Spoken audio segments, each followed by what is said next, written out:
നമുക്കിന്ന് പോകാനുള്ളത് 1100 കിലോമീറ്റേഴ്സാണ് through dessert ഈ ബസ്സിൽ.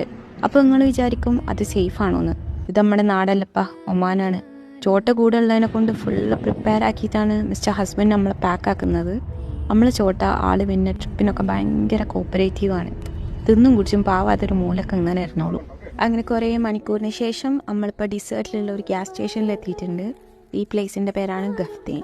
അവിടെ ചോട്ടയ്ക്കുള്ള ക്യാൻഡി, സ്നാക്സ്, ജ്യൂസൊക്കെ റീസ്റ്റോക്ക് ആക്കി ഞങ്ങളിങ്ങനെ പോവുകയാണ്.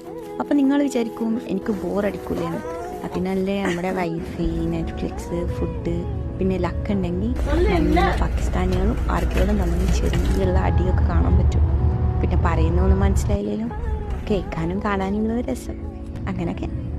അങ്ങനെ ഏകദേശം ഒരു 12 hours ശേഷം ഈ കാണുന്നതാണ് നമ്മുടെ സലാല.